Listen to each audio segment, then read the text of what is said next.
So ngayon mga kasaka, ipapakilala ko po sa inyo ang dalawa pa na insecticide na kung saan po ay inyong makakatulong para po puksain ang mga pesteng insekto sa inyo pong mga taniman. Ito man po ay palay, mais, gulay at iba pa.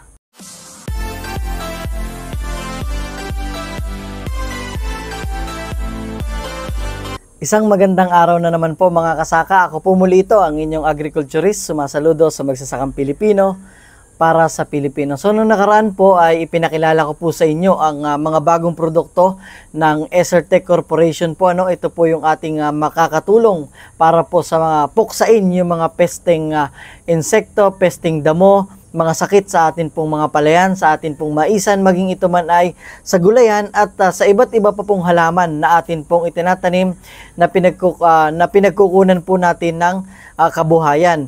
At kung hindi nyo pa po napapanood ay pwede ko pong ilagay ang link sa description para pwede nyo pong i-click doon at inyo pong mapapanood yun pong aking mga unang video na in-upload na pinakilala ko po una po doon yung herbicide na makakatulong po natin sa atin pong palayan.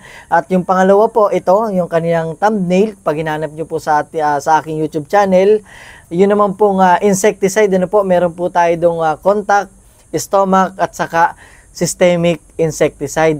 So ngayong araw, ang ipapakilala ko pa rin po sa inyo ay dalawang insecticide na inyo pong makakatulong pa rin sa pagpuksa sa mga pesteng insekto po sa inyo pong mga taniman ng halaman. Ito man ay palay, gulay, mais at iba pa po.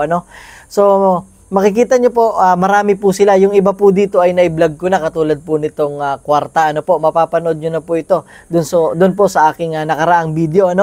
Ito naman pong nasa kaliwa ko, ito pong dalawang mataas na ito. Ito naman po ay kung mangangailangan po kayo ng pangkuhol. Pamatay sa golden apple snail. Ito pong Uniqlo. Po ang inyo pong gamitin. Ito po kapag bumili po kayo sa AgriSupply, sa mga suking AgriSupply sa inyo pong lugar, sabihin nyo po ay yung pangkuhol ng Esertec Corporation. Ito po ay may libre ng long sleeve para hindi po kayo mainitan kapag po kayo ay nag-i-spray sa field. At syempre ito pong mga produkto ng Esertec ay napakamura lang po ito. Kumbaga po ay pasok na pasok sa budget ninyo. So ito na po, wag na natin patagalin. Ito pong ipapakilala ko sa inyo. Unang-una po, ito pong Auro. Ito po ay 20SC. Ito pong hawak ko po na ito. Ito po ay green label. Syempre safe sa halaman.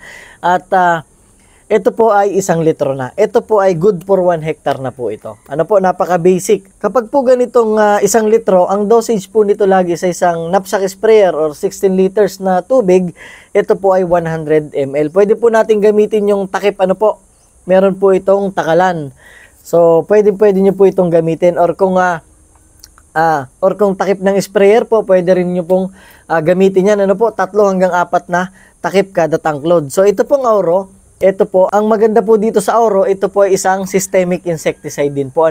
So itatanong niyo po sa akin, sir, may naipakilala na kayong systemic insecticide nung nakaraan. Bakit may pinapakilala ka na namang systemic insecticide? Ganito po yun mga kasaka. Siyempre po kami lagi naming inirekomenda na alternate yung paggamit. Wag po laging ito.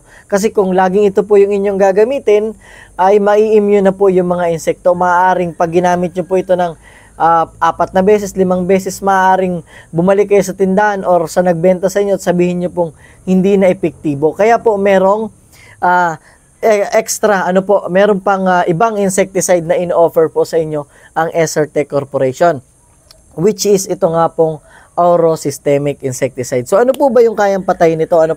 By the way, ito po ay para sa atin pong palay. Kung kayo po ay nagsasaka ng palay. Ang expertise po nitong Auro ay kung kayo po ay naka-experience na ang ating pong palayan or yung inyong palayan ay inatake po ng black bug. Yun po yung nagdudulot ng bug burns. So ang gagamitin po natin is itong Auro dahil napakagaling po nito sa pagpuksa sa mga pesteng rice black bug. Pero bagaman ganon, ito po makikita nyo sa likod, nakarehistro lang po ito sa rice black bug. Pero hindi po nangangahulugan nyo na rice black bug lang po ang kaya niyang patayin.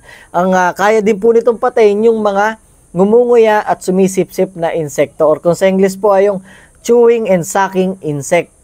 Kayang-kaya niya rin pong patayin. Yung mga uod, yung pang mga green leaf hopper, brown plant hopper, basta po sumisipsip, ngumunguya sa alinmang parte ng puno ng palay at nag-spray po kayo nito, ito po ay systemic. Ano po? Ibig sabihin po, nanunuot po ito sa kaloob-looban ng katawan ng palay or sa dahon ng palay. Kaya once po na kinagat nila ito, kinain yung dahon na may spray po ng auro, ang insekto po ay mamamatay na.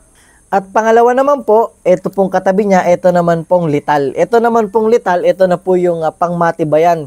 Ika nga po, kung nagamit nyo na po lahat ang mga insecticide at meron pa rin pong insekto sa inyo pong mga halaman, ito na pong lital ang inyo pong gamitin. Ito pong hawak ko na ito po ay 1 litro. Ano po? Pero itong 1 litro po na ito ay kaya po itong magamit or pwede nyo pong magamit sa siguro mga 3 to 5 hectares ang pwede nyo pong paggamitan ito. Kasi po, ang takal po nito sa isang 16 liters na knapsack sprayer is 10 to 30 ml lamang po.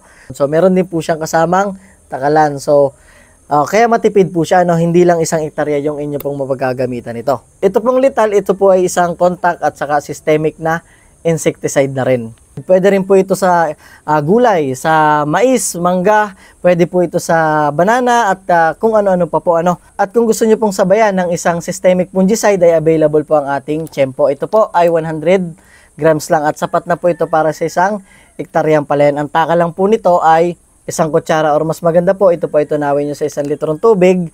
Tapos 100 ml kada tanklod or 16 liters na knapsack sprayer. So, kung meron pa po kayong mga katanungan na hindi ko po nasabi ay nandiyan po ang ating comment section. Mag-comment po kayo doon at atin pong sasagutin yan kapag tayo po ay hindi busy. So, maraming salamat po ulit sa panonood at sana po ay nakatulong po ako sa inyo. At sana po ay patuloy niyo pong suportahan ang aking YouTube channel. Ano po, hanggang sa muli.